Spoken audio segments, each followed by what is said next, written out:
Welcome to top 4 at 4 pm. నేను సింధూరా. ఇక top 4 news లో ఫస్ట్ టాపిక్, సికింద్రాబాద్ అస్తిత్వ పరిరక్షణ కోసం స్థానిక బిడ్డలు తలపెట్టిన శాంతి ర్యాలీని క్రూరంగా అణచివేసింది రేవంత్ ప్రభుత్వం. నియంత రేవంత్ పోలీసులను ఉసిగొలిపి ఎక్కడికక్కడ అరెస్టులు, నిర్బంధాలు చేయించాడు. ఇక రెండో టాపిక్, చెనాక కొరాట ప్రాజెక్టు ప్రారంభోత్సవాన్ని నిరసిస్తూ మాజీ మంత్రి జోగు రామన్న ప్రాజెక్టు శుద్ధి కార్యక్రమానికి పిలుపునిచ్చారు. దీంతో రంగంలోకి దిగిన పోలీసులు బీఆర్ఎస్ కార్యకర్తలను ఎక్కడికక్కడ అడ్డుకుని నిర్బంధించారు. ఇక టాప్ 4 లో మూడో టాపిక్, తెలంగాణలో మున్సిపల్ ఎన్నికల నగారా మోగింది. రాష్ట్రంలోని 10 కార్పొరేషన్లు 121 మున్సిపాలిటీలకు రిజర్వేషన్లను ఖరారు చేస్తూ పురపాలక శాఖ ఉత్తర్వులు జారీ చేసింది.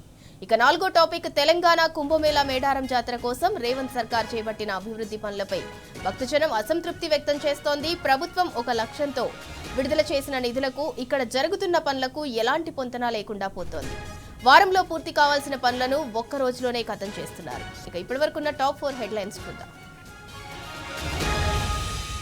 ఇక టాప్ 1 న్యూస్, సికింద్రాబాద్ ను టచ్ చేస్తే పాతరేస్తామని లష్కర్ బిడ్డలు హెచ్చరించారు. దానికి సంబంధించి టాప్ 1 న్యూస్. ఇక టాప్ 2, అక్రమ అరెస్టులు, నిర్బంధాలను లెక్క చేయకుండా చెనాక కొరాట ప్రాజెక్టు శుద్ధి చేశారు జోగు రామన్న నేతృత్వంలోని బృందం. దానికి సంబంధించి టాప్ 2 న్యూస్. ఇక టాప్ 3, తెలంగాణలో మోగిన మున్సిపల్ నగారా, 10 కార్పొరేషన్లు 121 మున్సిపాలిటీలకు రిజర్వేషన్లను ఖరారు చేశారు. దానికి సంబంధించి టాప్ 3 న్యూస్. ఇక టాప్ 4, భక్తుల ఇబ్బందులు పట్టించుకొని ప్రభుత్వం, మేడారంలో మంత్రివర్గ సమావేశం అంటూ టాప్ 4 న్యూస్.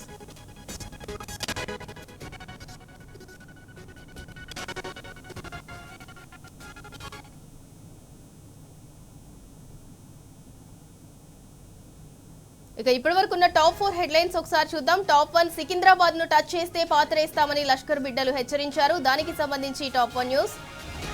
ఇక టాప్ 2, అక్రమ అరెస్టులు, నిర్బంధాలను లెక్క చేయకుండా చెనాక కొరాట ప్రాజెక్టును శుద్ధి చేశారు మాజీ మంత్రి జోగు రామన్న బృందం.